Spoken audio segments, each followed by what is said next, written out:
ညလေးကိုရီးယားကလောင်းပြပါတော့ဘာတည်းတောင်းလေတောင်းတရွာလုံးနဲ့တိတ်ဆိတ်တရွာလုံးက miss ဆိုင်နေွယ်ကြီးမီ crown ရတော့ယောက်ျားရေသမီးကိုအားပေးတာ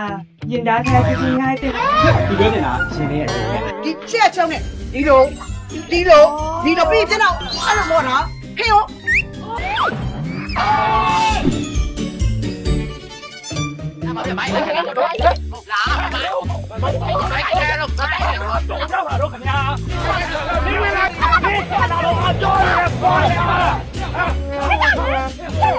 တရားလဲတော့မလို့မင်းကရှော့ပြီးနေကွာအဲ့ဒါနင်တို့နှစ်ယောက်ကြောင့်နင်တို့အလှမဲ့ယူသွလို့အခုလိုဖြစ်တာဟုတ်ကြီးရဲ့အဲ့လိုမပြောပါနဲ့ကျမသမီးကိုကျမဆုံးပါတယ်ကွယ်ဒီမန်းနဲ့ကောက်ရလိုက်မယ်နော်3မိနစ်2လမှရှိတဲ့အချက်3မိနစ်ပဲကျန်တယ်တော့ရပါလို့ပါတောက်မိမပြေးတဲ့ဟာလေရဆဆအချက်ကောတော့လာမသိနဲ့တော့ဟေးငါတို့က6ပေဆိုတယ်2ပေခွဲ6ပေဆိုတယ်အဲ့ဒါမှဒီမှာတရား6ပေဆိုတယ်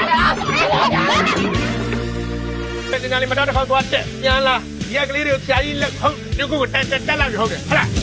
အုတ်ကြီးရတယ်ကွာအမှန်လည်းမသိသိဩစာတီရောင်းလာကောင်းပါလားငါတင်တာမမအောင်ဆိုရင်တော့ကိုသိန်းဒီကိုဆရာထူကစိတ်ဝင်စားနေတယ်လို့ဟာကျွန်တော်ယောက်ျားချင်းယောက်ျားချင်းဘယ်သူကယောက်ျားအရက်ရှိနေတာဘာမှမဆွဲရဘူးဗျနင်ဒီလိုဆိုင်ကအကြီးကိုစီးတော့မှနင်ရက်ကဆွဲဆန့်တယ်လို့ဖြစ်ပြီးတော့အရက်ရှိတာမှလေဟိုစိုက်ကအမြင့်ကြီးဆိုတော့ဟိုနေ့အမဟိုစိုက်ကဘက်ဆင်းလာတယ်ဒီပါသူစင်းမဲ့နေရာမှာတစ်ပင်ရှင်ရပြီဟာဒီကွဲကုန်ဒီဟာခွဲရတယ်ငါဦးလေးကွဲကုန်ငါဒီဦးကနေတောင်းလာလဲပေါ့ဟင်တပည့်လေးပေါ်ထားလာနေလေ I eat nothing too much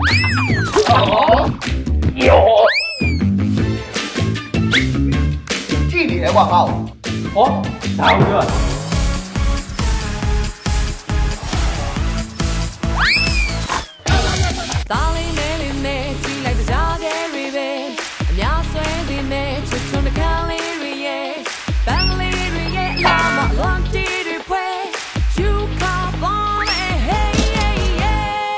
ဘာလို့လဲငါသမီးအော်ဘာလို့ခွဲလိုက်တာလဲ